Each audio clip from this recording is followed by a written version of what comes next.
อันนั้นบ่ต้องทบซื้องามๆเดี๋ยวจังได๋เขาตินะเขาสิว่าไปเฮ็ดคืนเนี่ยเสียงกันอีกเลยมามื้อนี้สิเฮ็ดเสส่วนกินเฮือนน้องปายงก่อนโอ้ยอยากให้คนลาบ่คือหยอกพอลาบ่มาบ่ น้องล่ามาแล้วโทรหาไอ้ลามาเฮ็ดนำมาจนเปียกเบิดว้าวเรียบร้อยบ่งามซ้ำมาค้างก็ได้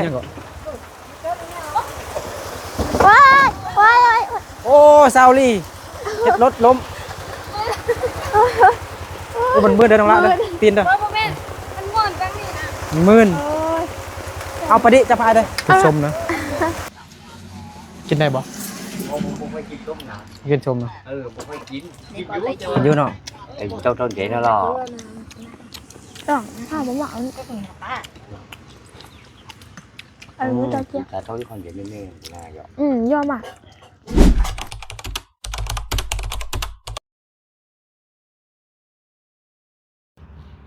อาโลคนดีเฮ็ดหยังอยู่น้องลากินข้าวแล้วบ่ได้ติดต่อหากันตั้งนานสบายดีซอลี่สบายดี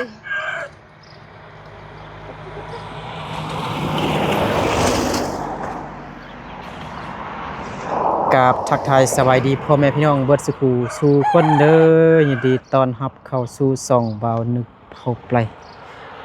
ตอนนี้บ่าวนึกอยู่บ้านกิวแคมเมืองเพียงแขวงสระบุรีสปปลาวเหนือมาหาน้องปายงก็ได้แปลงหลังคาแล้วสบายดีไปหยังฮะไปเก็บมะม่วงสบายดีปะดิเดี๋ยวบ่เดือนก่อนกินขนมก่อนเอาน้ำหวานหน่อยเด้อเอาอ้าวปะดิกินน้ำเด้น้ำหวานเอาให้ปะดิตกนึงเด้อ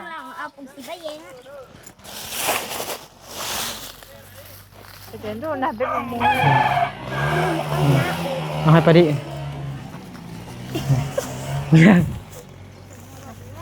อันน้ำให้ปะดิกินน้ำเด้อ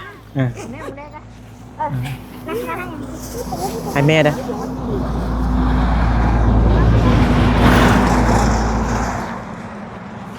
เอา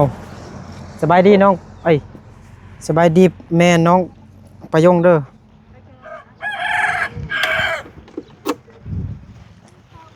สบายดีแม่เด้อได้ยินเห็นบ่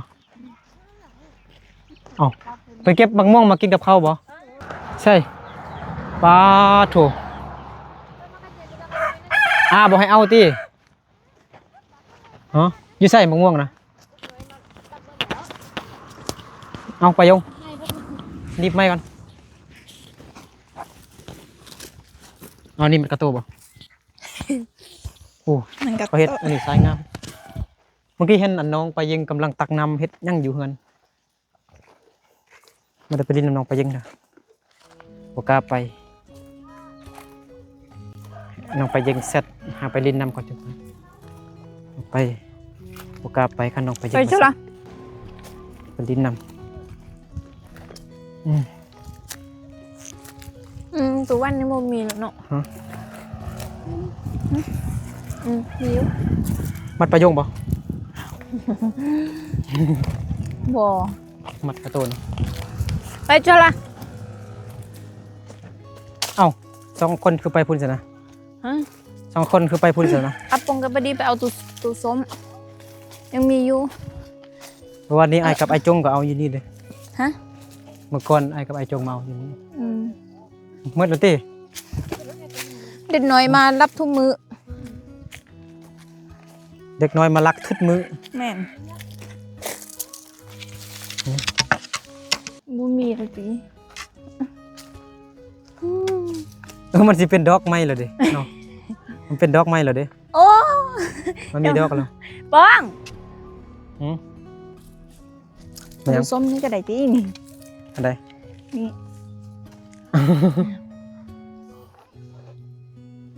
ฝุ่นแม่งนะเห็นบ่มีบ่ยังมีบ่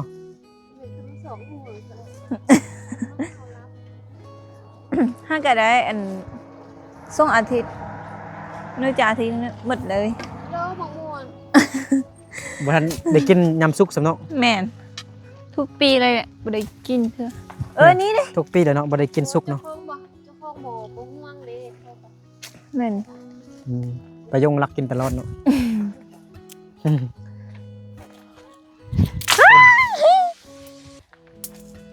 ตุ้มอยู่สูงโพด นี่เอาแม่ให้เอลีเนาะนี่อยู่นี่ เอา ไหน ไม่ไป นี่ ก็สูงติ นี่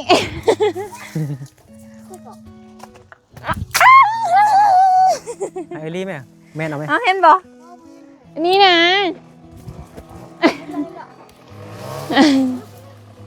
มาไอ้ฟัดก็ได้มาจับกล้องไอ้มา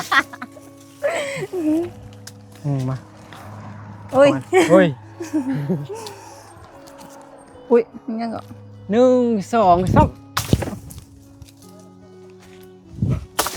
อ้าว บันทึกห่วงมันนะ ว้ายถือประโยชน์ จะประยงเนอะ บ่ โอ้แตกเลยประยง บ่เป็นหยัง ฮะ กินได้อยู่ กินได้อยู่บ่ ไม่ บ่ได้ที่ ได้ เอาไปมาเอากล้องมาแตกเลยเนาะ แม่น ตกแตกเลย ยังมี ยังมีอยู่บ่ แม่น ไอรีแม่นเอาไหมไอรีฟาดเอาอยู่พุ่นเอา ลี ไอรีเห็นบ่ บ่ค่อยยังเนาะ บ่ค่อยใหญ่เนาะ อันนี้ฮะอยู่ใส่แล้วเมื่อวานนี้ไปยงไปยังก่อนวันเสาร์ อยู่เฮือน มีเงินซื้อ โอ้ยนี่หนูยังบ่ใหญ่น่ะ เออ เป็นเกาะเองเลย แม่นเอาไม้บ่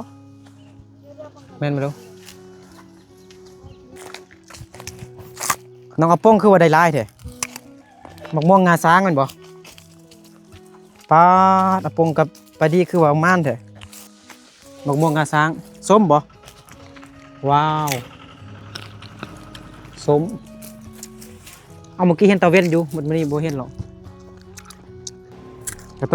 บ่รู้ว่าอยู่เนี่ยก็จะไอ้ดิ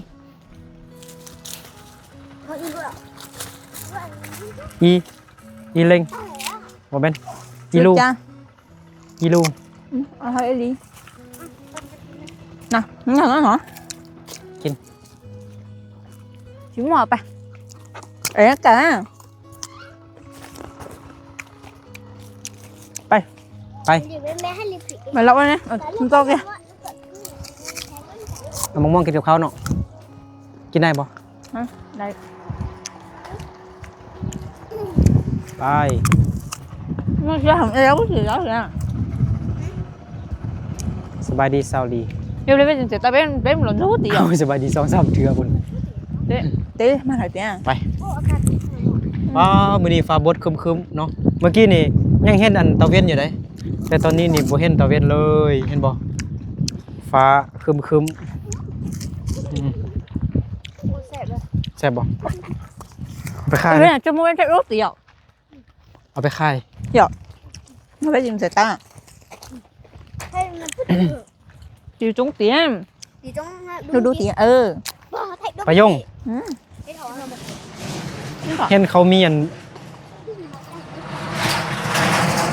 ของนั่นอ่ะ เห็นเขามีพัวแล้วอยากมีน้ำเข้าบ่ บอก ฮะ บยัด มื้อนี้ก่อนไอ้ท่านไปเทศเลยนะ หืม บ่ต้องตัวนะเว้าเท่ๆเลยนะว่า เอาเท อยากแบบเห็นเขามีผู้บ่าวแล้วมีแฟนแล้วมีผัวแล้วบ่อยากมีน้ำเข้าน่ะแบบสำหรับน้องน่ะแบบ บอก คิดแนวใดอยู่ตอนนี้น่ะแบบอยากมีบ่หรือว่าอยากมีแต่ว่าเขาบ่มักเฮาซื้อแล้วจังได๋หั่นนะ บยัด บ่อยาก เล มี ย เลยเนี่ยอยากเห็นหยังอยากเห็นหยังคันบ่อยากมีอยากเฮ็ดหยัง อย่าหาเงิน อยากหาเงินมีแต่อยากหาเงินซื้อ แม่น ความคิดที่ดีเอาพัวแต่น้อยนี่ไปเฮ็ดให้น้ำพัวเลย ที่ค้ำให้ไปเจอเรื่องต่อกันเลยนะ นี่น้องปลา เอามาย งแปลงหลังคาแล้วเห็นบ่ตาบหลังคาแล้วใส่อันหญ้ามาแล้ว มันจะหัวกู อันนี้เป็นไม้ของไอ้หัว หูมองก่อน ของดินนี่เพิ่นเอาไม้มาไว้นี่แล้วเพิ่นสิเฮ็ดเฮือนไปนี่แล้วน้องประยงก็สิย้ายเฮือนไปอยู่ดินมาบุญไม่ยังก็ ทำมันหนาว ฝนตก แล้วตอนนี้จะป้อง สวัสดีเด้อพ่อเด้สบายดีทุกคนสบายดีพ่อเด้สบายดี จอบเบิ่งบ่ดังไฟบ่ ป้องนะ เฮ็ดหยังกินน่ะฮะ ป้อง ปรุงเล่นไปเอาตังค์มาให้อาเที่ยวอืม มันจะดีนะหรอฮะกูมีเงิน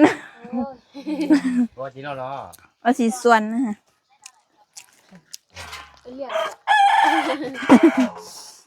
เจลลี่สิซื้อดอกไป อันนี้เดี๋ยวอันนี้เอาสีส่วนอันนี้มาเลี้ยงเป้นะฮะ ไปนำปลายงไป ไปยงไอโพดไปยงว่ามีเงิน บ่ไปยงไปนำไอลี่ไปซื้อให้เฮ็ดไป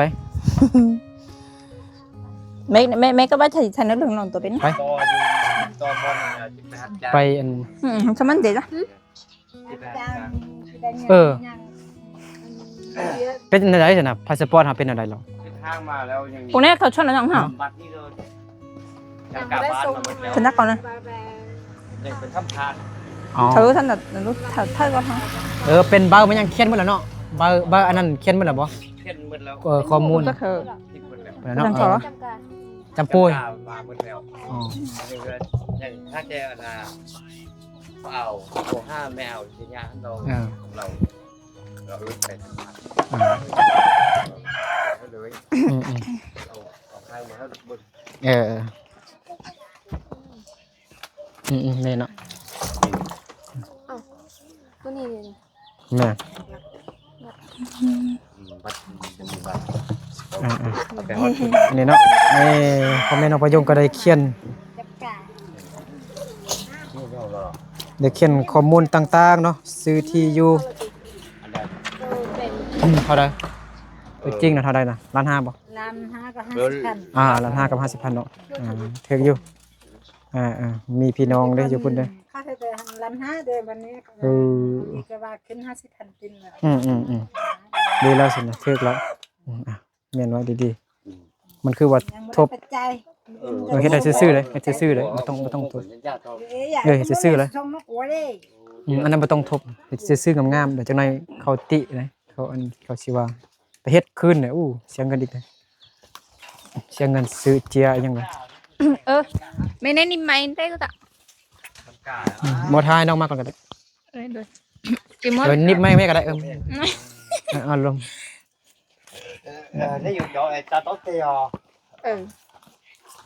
เรา tôi còn cơ cái khay bếp lần nữa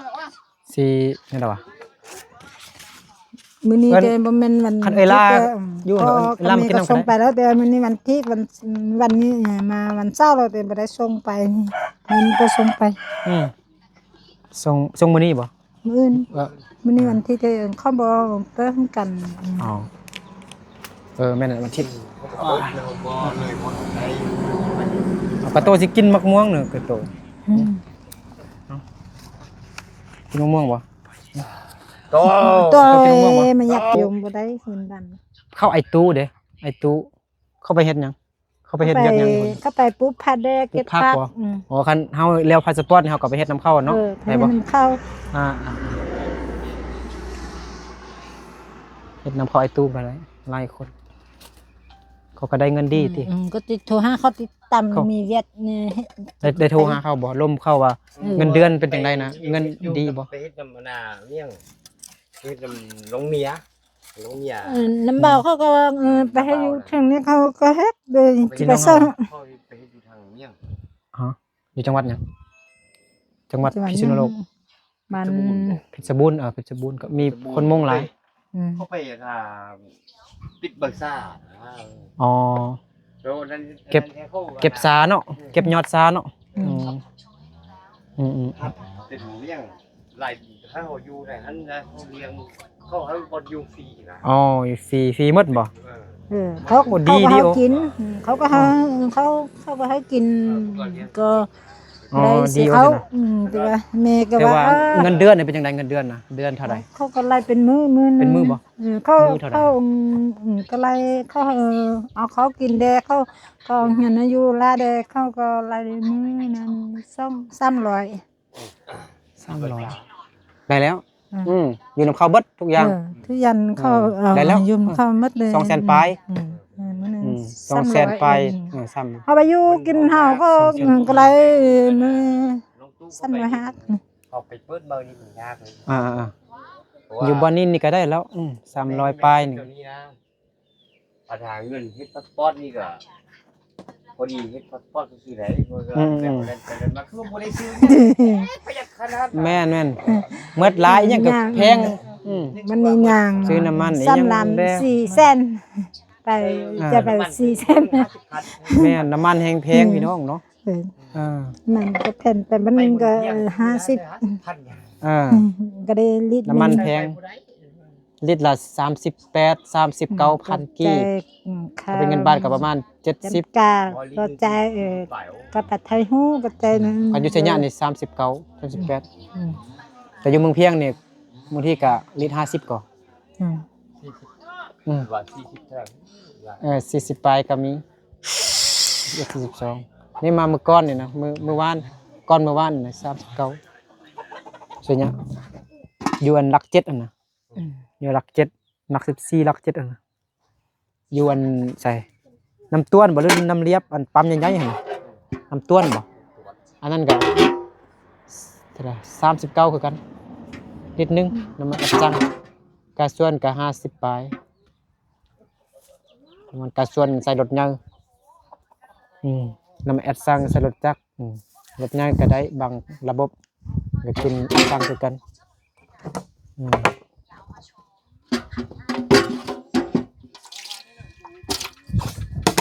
เวลาเด้ ถ้าไป อันละไปนำหมู่เข้าไป อ๋อเวลาไปหาคิงหรอบ่ ช่วยเข้าไป ไทยคิงมามื้อนี้สิเฮ็ดเสส่วนกินเฮือนน้องประยงก่อน โอ้ยอยากให้คนลามาคุยอ่ะ พอลาบ่มาบ่ น้องล่ามาได้ โทรหาเวลามาเฮ็ดนำ เนี่ยจนเจด้านที่ช่องหล่อ เปิ้ประยงเปียกเบิดแล้วจะได้แล้วบ่นี่ประยงฝนตกไปมาๆจนเปียกเบิดว้าวเรียบร้อยบ่งามซ้ำ ประยงไปซื้อหยังก็ซื้อแจวเนาะแจวมันหยังฮู้บ่โอ้โหปื้อดิต้นเด้เนาะเปียกเบิดเอาอีหลีไหมมื้อนี้นางเอกของเฮาครบ4คนเลยสาวลี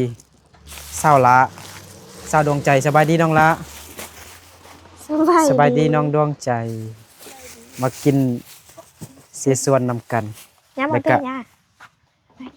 กินตำหมักแตงบ่แม่น ตำมายังก็ตำหมักม่วงพี่น้องเนาะ จี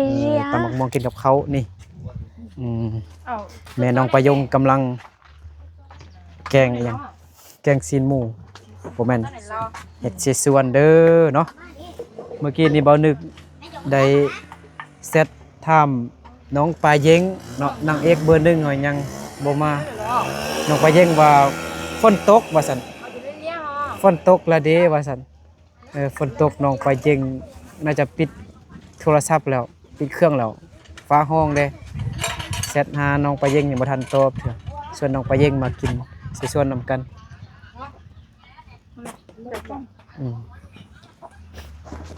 แต่น้องปลาเย็งบ่เห็นตอบมาเถื่อน่าจะปิดโทรศัพท์แล้วเพราะว่าฝนตกแล้วก็ฟ้าห้องเด้ฟ้าเรือพี่น้องเนาะcó dạng hay chịu chớ mô หมอ bây giờ cũng bỏ thiên thì หมอ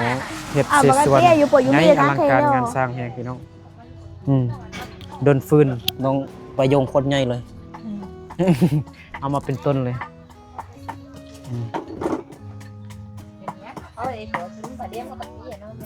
นั่น เปิดนี่ก็บ่ได้เอาเนาะเปิดแล้วบ่ของเราเปิดแล้ว เป็นไหม มันหุงได้แล้วมันหุงสีเหลืองเป็นเสียงตัดรบกวนจังเกลือบ่ จะย้ายตอน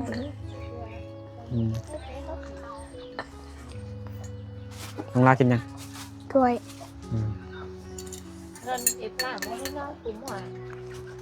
อาจี อุ้ยฝนตกแห้งมา ตัวแห้งแล้ว เมื่อ บุญ ล ยู ม รถมานี่ เมื่อลมก่อน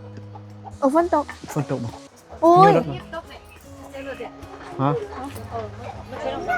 รถมาวะ ผมมาสั่งอ่ะ รถมา โย Cho cha làm cái chị có chua, hôm nay đi chợ cho nó tặng 8 triệu đấy. เมื่อเช้าเรียกรถขึ้นมา เนี่ย มาข้างหน่อยก็ได้ ว้ายว้ายว้าย โอ้ซาวลี่เจ็บรถล้มโอ้มันมืดเดินลงละเด้อตีนเด้อ Ôi, bố bên, anh muốn căng đi nè. มืน โอ้ย เอาไปดิจะพายเลยเดี๋ยวแล้ว Ví dụ cái đây không thể nó. คอนเทนต์ อยู่กับเด็กคนที่ ทำไรแม่มาถูกบ้ง ลี่หลังที่บะหมี่ที่ตัวนั้นนี่เลย ได้อยู่ตรงละทำมาเลย เอาไอ้ทำผมสัตว์แบบ กังดู ใช่แบบมาลาเฮ็ดกระไดใช่ไหม เดี๋ยวไอ้สิทายทางนอกก่อน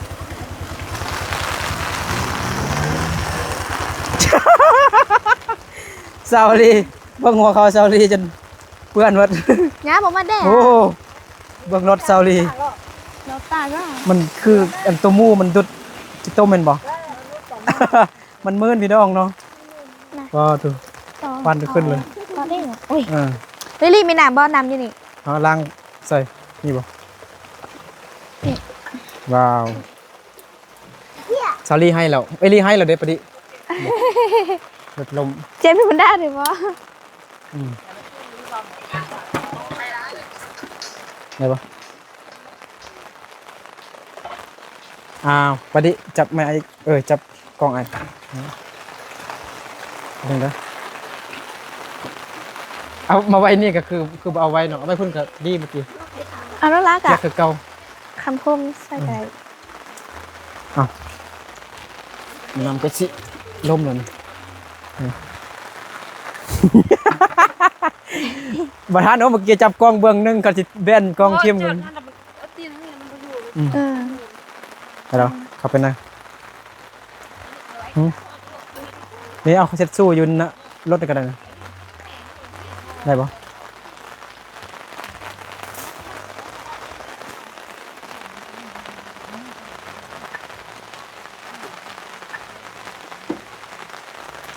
ก็ลงทีเนาะ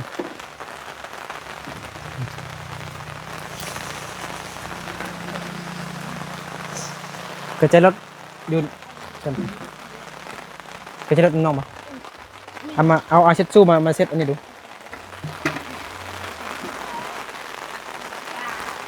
โอ้ตกแห้งขึ้นเรื่อยๆแล้ว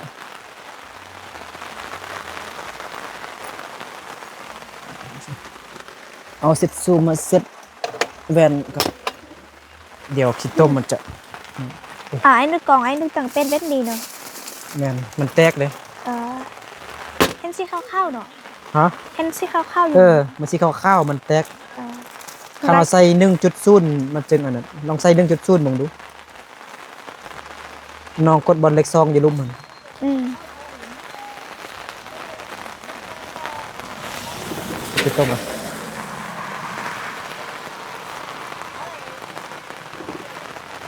มันสิเป็นตัวมู่แล้วเดือดขี้ต้มแล้วนี่ รสก็ได้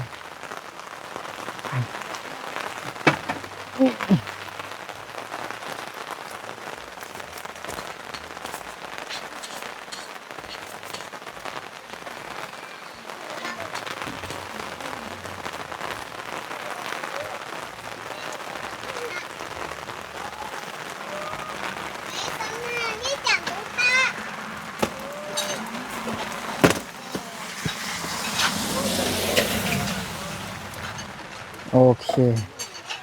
บรรยากาศดีเนาะฝนตกนอนฟ้าถูเบิ่งด้วยอันนั้นสุดชีวิตแห่งเนาะน้ำปากบ่ได้เนาะฮะแม่นเอ้ยอันผู้นั่นบ่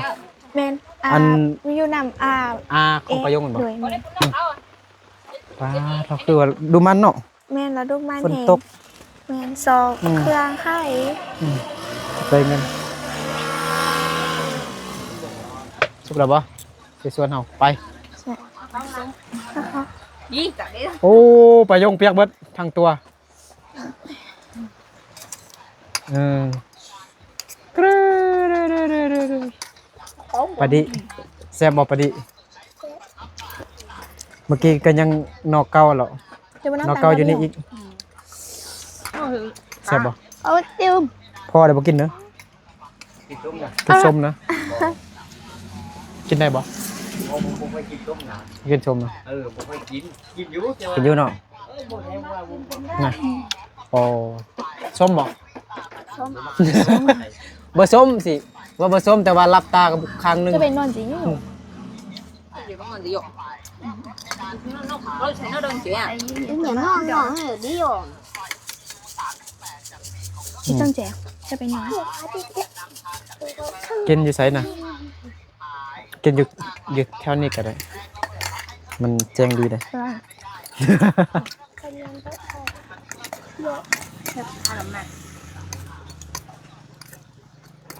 มันยังฮ้อนอยู่บ่ ขายลูกตัวดิ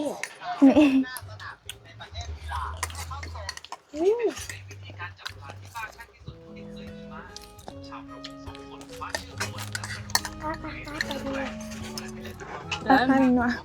Ăn vô. แซ่บบ่น้องใจแซ่บเอาใหม่อยู่อยู่นี่นี่แจ้ง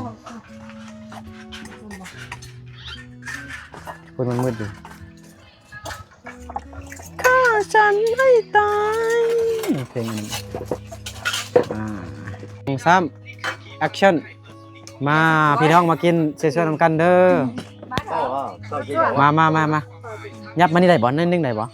ประโยง rồng ca บ่ lúc แจ้ง chuột ๆหน่อยนึงได้บ่ chế tờ Cái chuyện này anh trẻ lỡ. ยับมาบ่แจ้งๆจักหน่อยเนาะให้ FC เพิ่นเบิ่งมากินข้าวนำ cái กัน trò sữa phồng treo in ấy ได้บ่ มันก็เจียวอิ่ม ลองนั่งเบิ่งดูลองนั่งเบิ่งดู กันเด้อร้านนะ มาพอได้มั้ยพอประโยงมากินกันหมดทุกคน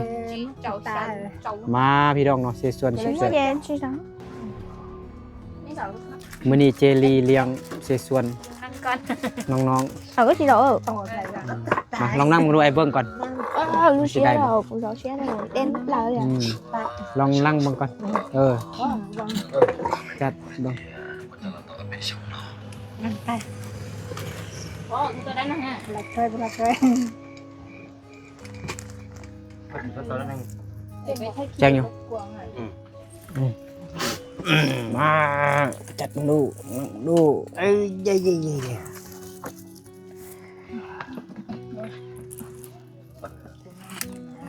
nhá cái bơ đẻ cái lo มันจะ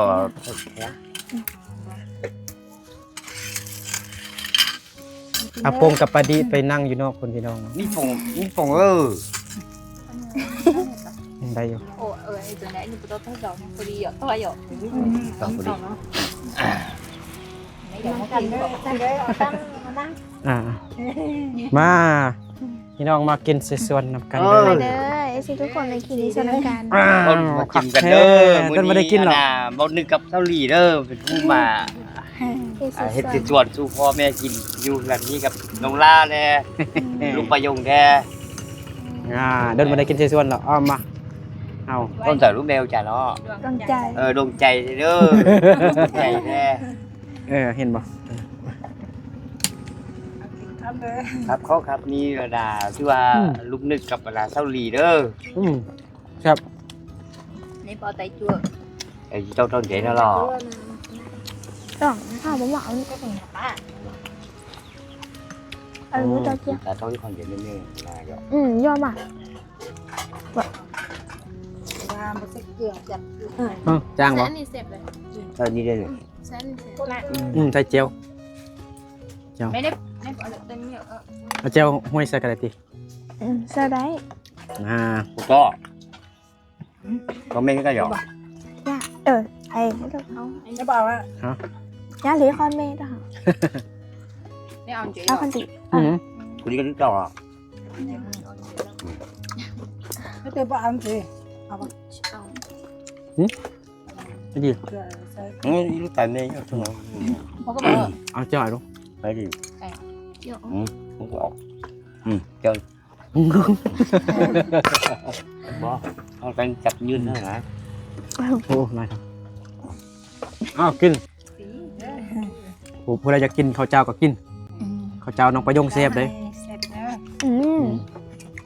ะ แล้วมาแต่งกันสอน น้องประยงยังบ่ตอบสับ่นึกแซดหาหรอกเอิ้นน้องประยงมากินนำFCจะว่าบ่นึกลำเอียง ไป เด้ ยิ อง อย่างนั้นพี่น้อง เอิ้นหมดทุกคนน้องเอก ก็แข่ง น้องประยงฝนตกบ่มีผู้ใดอยู่นำแม่เด้อ เขากับเขาก็เป็นพี่น้องกันวะเขาก็มาทันมาผมคือก็มา ถึงแล้วมันก็ติดทุกคนแล้วพอ โตอย่างนี้ต่อ ไปจังมื้อแล้วบ่ได้กินสิชวน โอ้ไล่เราโดน ว่า เดินบ่ได้ซื้อมาเส้นซื้อ น้องใจเนี่ยจักมื้อแล้วบ่ได้กินสิชวนจักมื้อแล้วตั้งแต่มื้อเฮากินนั่นบ่ตั้งแต่เฮากินอยู่เพิ่นไอ้ร้านบ่ตั้งแต่มื้อนั้นบ่ได้กินแท้เนาะน้องใจ มาทันตอบเพื่อ รับโบวัน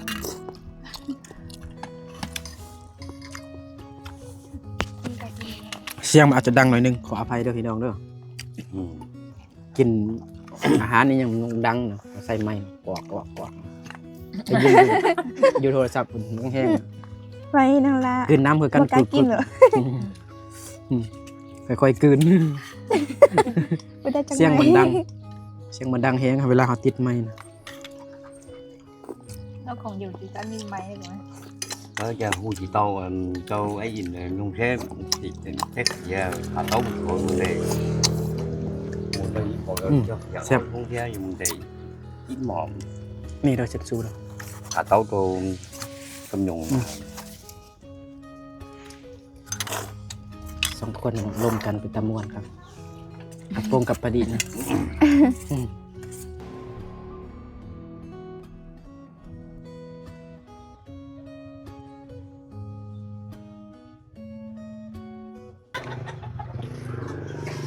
แดดออกแล้วดิเอากินเขาพอดีอิ่มเนาะพอดีแดดออก เด็ดออกให้ ครับบันไปการอึ้งบ่เฮาแมลง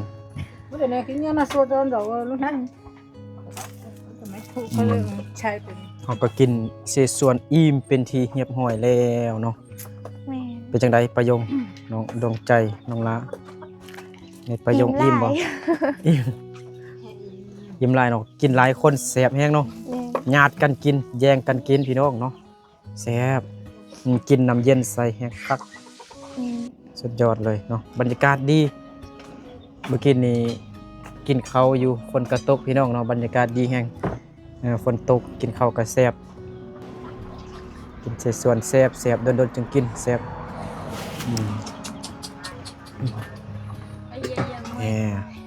น้องไปเย่งก็บ่ได้มาซ้ำเซต5ตอบแต่แป๊บเดียวแล้วก็มิดหายไปซ้ำเอาไว้มื้อหน้าก่อนเฮ็ดอยู่เฮือนน้องไปเย่ง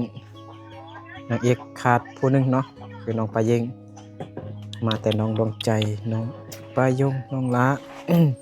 สาวลีก็โสดได้นี่นะโสดทั้ง4คนนี่บ่ เสื้อขาว โสดเดียวสิโสดตอนนี้เนาะ กลับไปมีพวก มื้ออื่นก็มีพวกแล้วบ่ได้จีบก็ฮีบจีบตอนนี้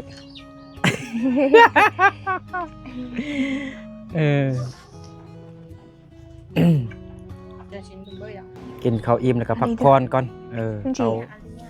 ลงท้องดีๆกันพี่น้องเนาะมื้อนี้เซาลีก็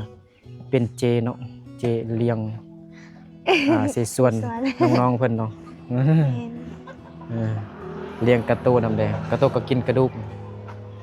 กตีนไก่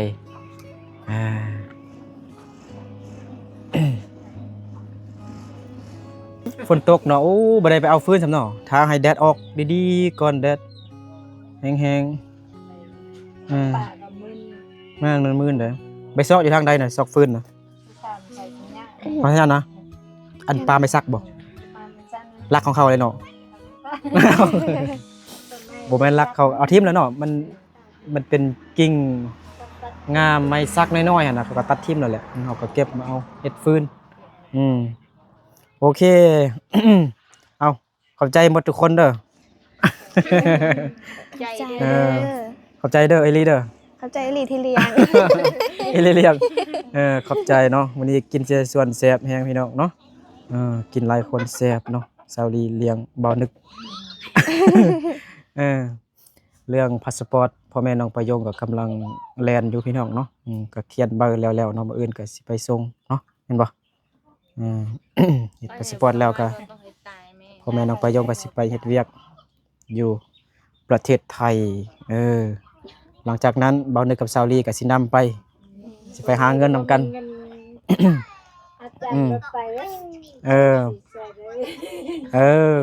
แม่น้องประโยงว่าบ่มีเงินจ้างรถไปว่าซั่นสิไปรับจ้างก่อนสิไปเฮ็ดหยังรับจ้าง รับจ้างได้เงินจ้างรถไป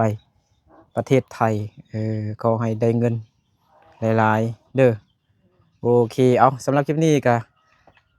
พวกเฮาขอลา FC เบิดสุขุสุคนไปก่อนแล้วเจอกันในคลิปต่อไปสบายดีน้องดวงใจแม่น้องลาน้องปายงซาวลียังโสดอยู่เด้อ